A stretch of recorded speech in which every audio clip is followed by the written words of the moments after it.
¿Son las películas de la monja del universo Warren una reflexión sobre el sacrificio, el feminismo en un contexto religioso y el terror que produce el silencio de Dios? ¿Qué pasa cuando lo que más temes no es un demonio, sino la idea de que Dios ya no está? La monja, sacrificio, silencio y el terror de la fe vacía. Hola, mi nombre es Michelle y hoy voy a sobreanalizar una película de terror del universo Warren que esconde una profunda reflexión sobre la ausencia divina, la opresión religiosa y los espíritus de venganza. Este vídeo contiene spoilers y es apto para gente que odia las películas de terror y gritan más que los personajes en pantalla. La monja en el universo Warren. La monja aparece por primera vez en Expediente Warren, el caso Enfield, de 2016, dirigida por James Wan. Desde su debut, este personaje se convirtió en uno de los más icónicos del universo Warren, lo que llevó a la producción de su propio spin-off en 2018 y una secuela en 2023. El universo Warren es el equivalente del universo Marvel, pero de terror y sin multiversos. Hasta la fecha cuenta con 9 películas, con una más en camino que marcaría aparentemente la despedida de los demonólogos Ed y Lorraine Warren. Aunque estas películas se presentan como basadas en hechos reales, la verdad es que la representación de los Warren en pantalla es muy benevolente con lo que sucedió en la realidad. La veracidad de sus casos sigue siendo objeto de debate, así como también las acusaciones de abuso y de PDF que hay en su contra. Si queréis información más completa al respecto, os dejo los enlaces en la descripción de análisis detallados sobre esta cuestionable pareja. Pero volvamos a la monja, un personaje tan fascinante cuyo éxito le ha garantizado 2 películas que a nivel cronológico dentro del universo Warren son precuelas a la saga principal y por tanto se desarrollan en espacios temporales y geográficos diferentes. Este hecho permite que, a diferencia de las películas que entroncan la línea temporal principal, que se desarrollan en Estados Unidos, las películas de la monja se desarrollen en países europeos, lo que permite usar escenarios y recursos religiosos más clásicos que dotan a las películas de un carácter de terror gótico. Estética de la ausencia de Dios. La película construye escenarios y momentos a partir de la premisa: Dios se ha ido. La historia tiene lugar en 1952, en Rumanía, en el monasterio de Carta. 2 monjas bajan temerosamente hacia un túnel en donde una puerta tiene una inscripción clara: Dios termina aquí.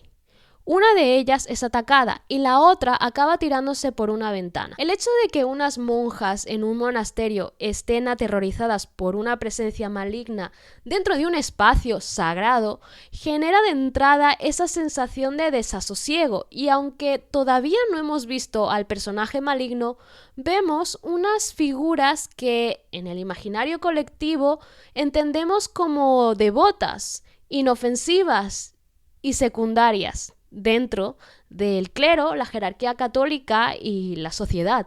Si no confiamos en una monja, que venga el segundo diluvio, porque entonces la humanidad ya no merece la pena. Un hombre joven, Frenchy, encuentra el cuerpo de la monja y las noticias llegan a la sede papal, donde vemos cómo unos hombres en otro país son los que deciden cómo actuar ante un asunto tan escandaloso como lo es el suicidio de una monja.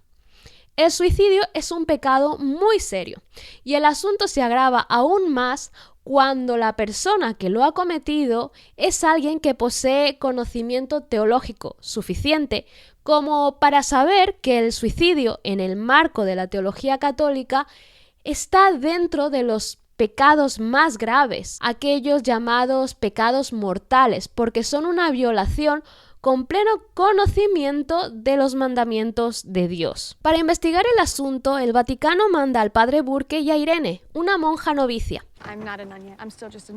Es decir, una aspirante a monja, que está todavía en un proceso formativo llamado noviciado, y que básicamente es como un proceso donde aprende teología y reflexiona sobre si realmente ese es el camino que quiere elegir. Como novicia debe llevar ese hábito blanco y todavía puede echarse atrás. No se entiende muy bien qué hace con el padre Burke, pero el Vaticano alega que se trata de una persona que conoce muy bien el terreno. Descubrimos de inmediato que no es así. Irene nunca ha estado allí. Este hecho no preocupa a Burke, quien demuestra total confianza en la sede papal. Una vez en el terreno, descubrimos que el lugar donde acontecieron las escenas del principio se trata de un convento del que nadie habla. Así que a Irene y a Burke no les queda otra opción que acudir al joven que descubrió el cuerpo de la monja y dio el aviso para que los guíe. Frenchy los acompaña y cuando están a punto de llegar al monasterio se ven obligados a continuar a pie ya que los animales se niegan a avanzar más allá de lo que parece ser un cementerio. Justo en esos momentos de acercamiento al lugar en el que se producirá toda la acción de la película, descubrimos que el padre Burke es un agente de la iglesia al que envían a investigar asuntos religiosos paranormales. En este caso, y dado la naturaleza desconcertante del suicidio de una monja, lo que realmente hace Burke allí es comprobar si el terreno en el que se ha edificado el monasterio aún es sagrado. Frenchy explica a Burke y a Irene cómo encontró a la monja, los guía hasta una cámara frigorífica, lugar donde la dejó, y acto seguido los tres la entierran. Justo después, Frenchy se marcha dejando a los emisarios religiosos para que investiguen. Hasta este momento la película establece el monasterio como un lugar de desasosiego y pesimismo, pero no solo a través de la historia, sino también mediante una estética diseñada para transmitir la ausencia divina. Desde los primeros minutos observamos cómo dos monjas son atacadas por un mal sin determinar, un hecho que no solo introduce el terror, sino que también deja claro que el monasterio es un espacio donde lo sagrado ha sido corrompido. Los colores que predominan son oscuros y rojizos, evocando el peligro inminente y resaltando el vacío sacro de cada rincón. El vacío no es piadoso, como el que acompaña a quienes renuncian a sus posesiones en pos de una vida dedicada a la religión, sino que se trata de un vacío desolador, como si la presencia de Dios, de lo divino, hubiese desaparecido, dejando solo restos fríos y decadentes de lo que alguna vez podría haber sido su presencia. La arquitectura gótica del monasterio debería ser una expresión profunda de la teología medieval, a través de la cual se reflejase la grandeza de Dios. Sin embargo, en la monja, los pasillos estrechos, los techos altos y las ventanas que dejan entrar una luz tenue y difusa parecen el cascarón frío y decadente de la divinidad, donde el silencio pesado materializa la idea de que lo divino ha sido reemplazado por el mal. Rumanía y la tradición del terror europeo. For a horror fan, it's like Mecca in a lot of ways. Rumanía no es un escenario casual. Es un país en el que la historia y la superstición se entrelazan para crear un imaginario colectivo lleno de misterio. De hecho, es el país de origen de las leyendas de vampiros. Drácula está inspirado en la figura histórica de Vlad el Empalador, llamado así por ser un gobernante cruel y cuya forma predilecta de ejecutar era el empalamiento. Este contexto permite que la película explore un tipo de terror más clásico, arraigado en la tradición gótica europea, donde lo siniestro y lo sagrado coexisten en tensión constante. Why did you cover the mirror? It's tradition. When someone dies, you cover the mirror so the deceased doesn't see their reflection and become a ghost. El terror gótico, como género, tiene sus raíces en la literatura europea del siglo XVIII y XIX, con obras como Drácula de Bram Stoker, Frankenstein de Mary Shelley o Cumbres borrascosas de Emily Bronte. Son obras que se caracterizan por su fascinación con lo oscuro, sobrenatural y decadente, y cuya acción se desarrolla en lugares aislados, cargados de historia, como castillos, monasterios o mansiones abandonadas. En La monja, el monasterio representa perfectamente la estética gótica, un lugar sagrado, corrompido por el mal, cuyas paredes y pasillos ocultan secretos e historias. La película, además, explora la idea de que el mal puede infiltrarse incluso en los espacios consagrados, desafiando lo divino. También tenemos que tener en cuenta que los hechos tienen lugar en 1952, un contexto histórico de posguerra, un periodo caracterizado por la desesperación y el vacío existencial. Europa estaba todavía recuperándose de la Segunda Guerra Mundial y Rumanía estaba bajo un régimen comunista que perseguía a las religiones que no fuesen el cristianismo ortodoxo. Este cristianismo, totalmente desvinculado del catolicismo del Vaticano, representó una forma de control estatal sobre la espiritualidad. El silencio de las monjas, fe y opresión. Volviendo a nuestros protagonistas, la llegada de Burke e Irene al monasterio nos introduce en un lugar donde el silencio es una presencia opresiva que lo impregna todo. Al entrar se encuentran con un altar de piedra delante del cual aparece la abadesa o madre superiora, una figura de autoridad femenina que les indica que no podrán comenzar con la investigación de inmediato, porque las monjas ejercen un voto de silencio por la noche. Burke e Irene se quedan a pasar la noche y mientras cenan descubrimos un poco más sobre sus historias personales. Primero, Irene revela que fue ayudada por un cazador de milagros, el obispo Forne, quien la rescató de una infancia marcada por visiones que la aislaban de los demás. Este hecho nos habla de la vulnerabilidad y sensibilidad de Irene, pero también de cómo su fe y su conexión con lo divino han sido mediados por figuras religiosas masculinas. Luego, Burke explica que realizó un exorcismo fallido a Daniel, un niño que falleció a causa de heridas provocadas por la posesión. Esta experiencia nos muestra una figura religiosa humana, limitada incluso. Burke es un personaje que carga con la culpa y con el trauma de no haber conseguido salvar una vida. De algún modo ilustra las limitaciones de la fe y su autoridad ante el mal absoluto.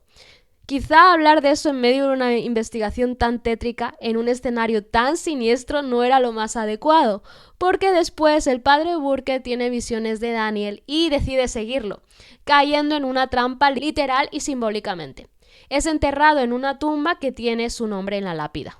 A Irene algo la despierta por la noche y se levanta a dar vueltas hasta que escucha el sonido de una campana. En estos momentos, Irene demuestra valentía y fortaleza, porque en lugar de asustarse, usa sus visiones para guiarse en la oscuridad hasta el lugar donde se origina el sonido. El ruido de la campana es también un eco de un pasado trágico. Después de enterrar a la monja que encontró Frenchy, el padre Burke le había explicado que durante la peste se enterraban a los muertos con una campana para asegurarse de que no fueran sepultados vivos por error. Este detalle añade una capa de terror histórico, pero también irrumpe en el silencio sepulcral monacal, causando un impacto audiovisual interesante. Acto seguido, todas las campanas empiezan a sonar, por lo que Irene se tiene que concentrar para lograr encontrar y localizar a Burke, salvándolo de una muerte segura. Al día siguiente, Burke e Irene deciden continuar con su investigación, y este momento marca un punto de inflexión en el desarrollo de la historia. Burke, en los libros que encuentra en el monasterio, descubre sin saberlo, porque esto se desvela en la película Expediente Warren, el caso Enfield, el nombre de Balak, el ente antagónico. Mientras que este descubrimiento es crucial en la película del caso Enfield, aquí solo nos prepara como audiencia para entender el contexto en el que se desarrolla la historia. Mientras Burke se queda fuera, Irene cruza una puerta que se cierra detrás de ella, separándola físicamente de su compañero. Aunque el cura intenta seguirla, se encuentra con obstáculos que refuerzan esta incapacidad de proteger o de ejercer de salvador en esta historia, descargando narrativamente esa responsabilidad en Irene, quien jerárquicamente no es una monja de pleno derecho, pues todavía no ha jurado los votos. Irene se adentra en las profundidades del monasterio. Primero se encuentra una monja arrodillada rezando en silencio. Justo cuando Irene está a punto de tocarla, Oana, otra monja, la interrumpe y le explica que en el convento mantienen una oración continua o un rezo continuo, por turnos. Así, la claustrofobia no solo nos la genera el monasterio en la que se están produciendo los hechos, sino también el silencio de las monjas y este sometimiento a un ciclo de silencio y servidumbre ritual. El monasterio ya no es solo un refugio espiritual, sino un lugar de sacrificio y obediencia a niveles extremos. Las monjas están atrapadas en un ciclo de rezos incesantes, en una rutina donde su voz solo es permitida en el acto de la oración. Este uso del silencio religioso refuerza la sensación de aislamiento y sumisión, haciendo que como audiencia nos preguntemos, ¿estos son actos de devoción o se trata de una condena? Balak, ¿un espíritu de venganza occidental o una crítica a la Iglesia? Oana, la monja que vimos antes, es al final quien nos explica la historia del monasterio. Un duque hambriento de poder y ambición experimentó con magia negra y abrió un portal que atrajo un gran mal. Los templarios llegaron al castillo y contuvieron el mal cerrando la entrada con una reliquia sagrada. Además, establecieron una oración continua hasta que esta protección sucumbió cuando la guerra alcanzó la abadía. Cayeron bombas que rompieron el sello y liberaron de nuevo el mal que el duque atrajo. El hecho de que las bombas de la guerra rompan el sello y liberen a Balak nos invita a reflexionar sobre cómo los conflictos humanos pueden desatar fuerzas oscuras que van más allá de lo terrenal. Aquí no puedo evitar pensar en las leyendas japonesas de espíritus de venganza, como los yurei y en concreto los onryo, que suelen ser figuras femeninas de cabello muy largo y negro, piel blanca, traslúcida, cadavérica. ¿Os suena, verdad? Exactamente como Sadako en The Ring. En este sentido, Balak podría interpretarse como una especie de onryo occidental, un espíritu de venganza, que primero surge como resultado de la ambición de poder desmedida. Sin embargo, después de la guerra, Balak se transforma en algo más, en una manifestación del dolor y la ira de las víctimas inocentes, especialmente de las mujeres, ya que la monja como figura religiosa evoca la pureza y entrega de la Virgen María.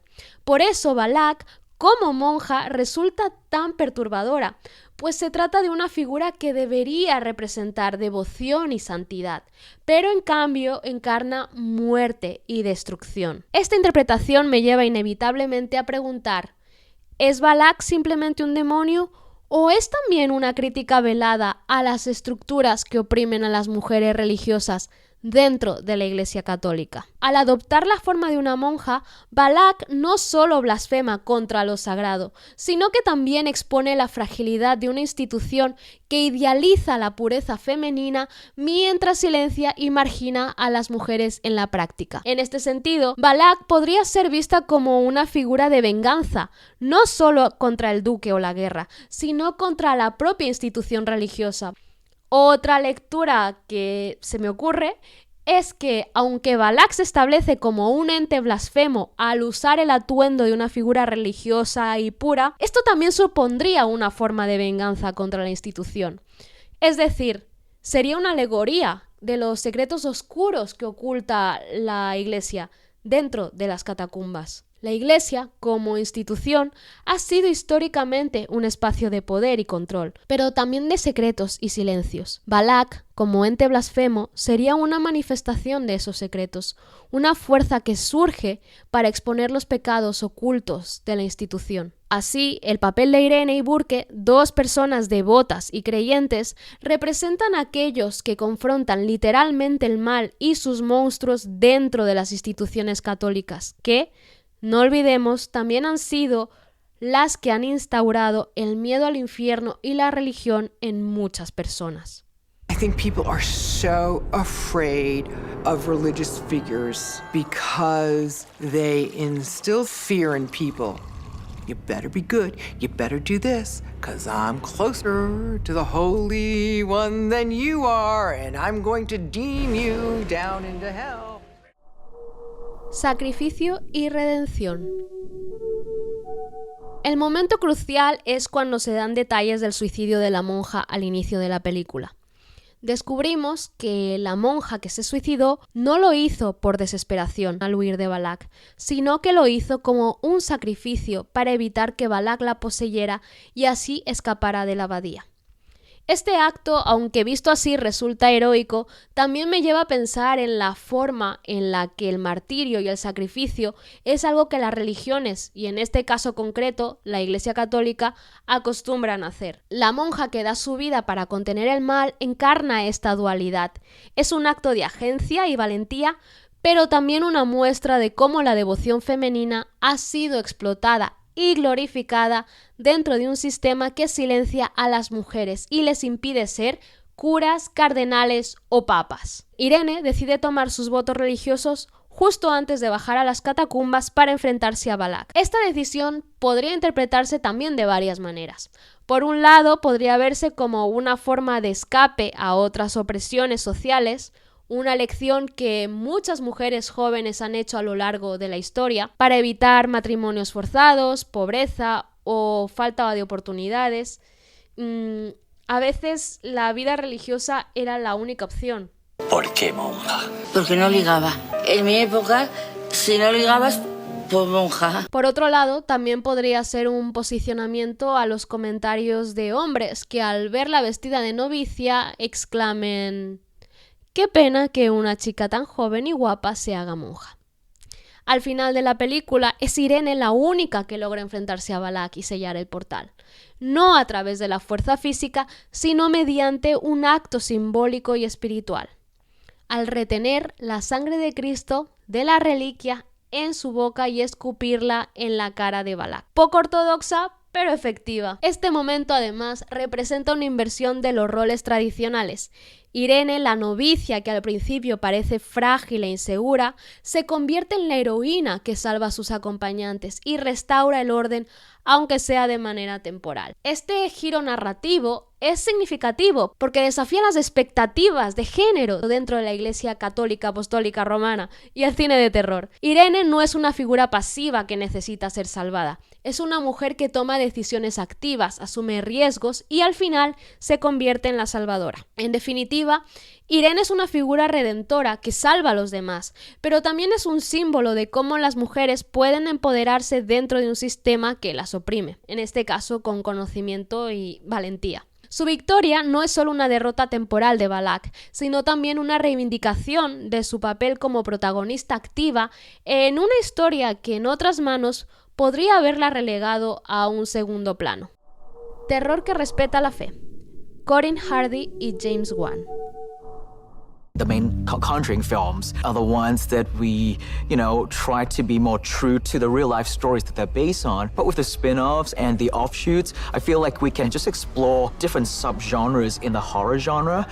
With The Nun, it was really like my love of the classic medieval horror films that we don't really see much anymore. James Wan, productor y guionista de La Monja, es además una de las figuras más influyentes en el cine de terror contemporáneo. Aunque la dirección de La Monja estuvo a cargo de Corinne Hardy, su trabajo sigue la línea visual que Wan estableció en el universo Warren y sus secuelas. Hardy se enfoca en los escenarios góticos y el terror atmosférico, pero es el estilo de Wan el que estructura la historia, la manera en la que el terror está ligado a la religión y también la ejecución de los personajes femeninos. Si queréis, también podría hacer algún día un vídeo sobre Insidious, porque Elise es uno de mis personajes favoritos ever. Es como si Wan fuese el rey Midas del terror, porque todo lo que toca suele ser oro, en el sentido de que suelen ser productos de entretenimiento con buen rédito económico, además de tener unas narrativas que combinan el terror clásico con narrativas modernas y personajes complejos. De hecho, otra franquicia icónica y bastante lucrativa de su autoría es Saw. Creo que es importante tener en cuenta el factor de negocios, porque Wan tiene un talento especial para crear villanos perturbadores, pero tétricamente carismáticos. Balak es uno de los entes más icónicos y su recibimiento por el público ha trascendido los espacios del terror y te la puedes encontrar bailando en una feria.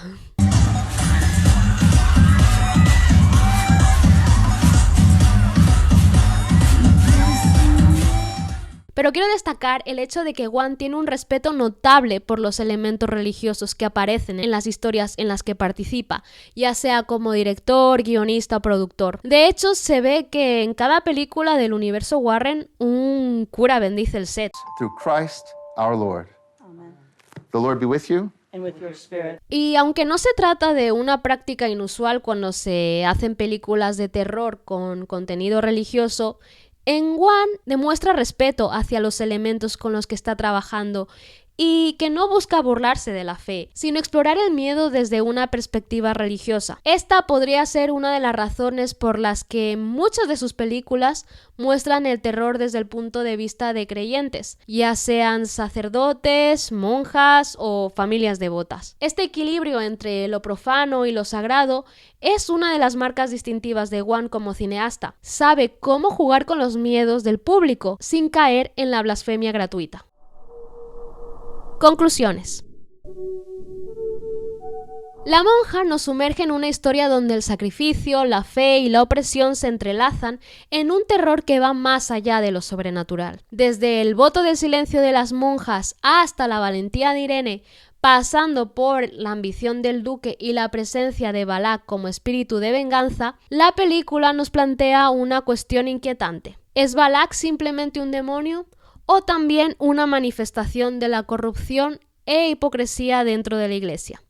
Su forma de monja no es casualidad, refuerza la idea de un castigo dirigido a una institución que idealiza la pureza femenina, pero al mismo tiempo silencia y margina a las mujeres. Para algunos, esta representación puede parecer una blasfemia. Para otros, es una exposición de los pecados ocultos de la iglesia. El suicidio de la monja al inicio no es un acto de desesperación, sino un sacrificio consciente para evitar la liberación de Balak. Un martirio que resuena con la narrativa católica que glorifica el sacrificio, especialmente cuando proviene de mujeres. Esto es algo que se explora mejor en la siguiente película. Por otro lado, Irene toma sus votos justo antes de enfrentarse a Balak. ¿Es un acto de fe o una crítica velada?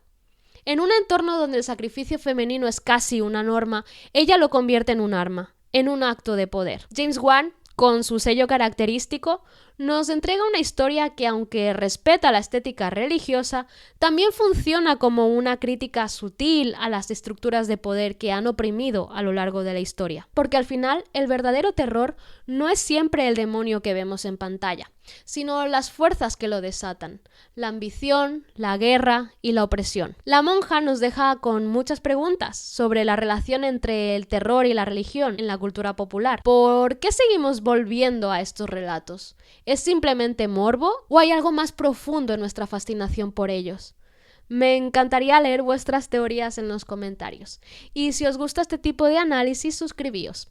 En el próximo vídeo hablaremos de La Monja 2, una película que personalmente disfruté mucho más que la primera y que tiene todavía más elementos para sobreanalizar. Nos vemos en el próximo vídeo.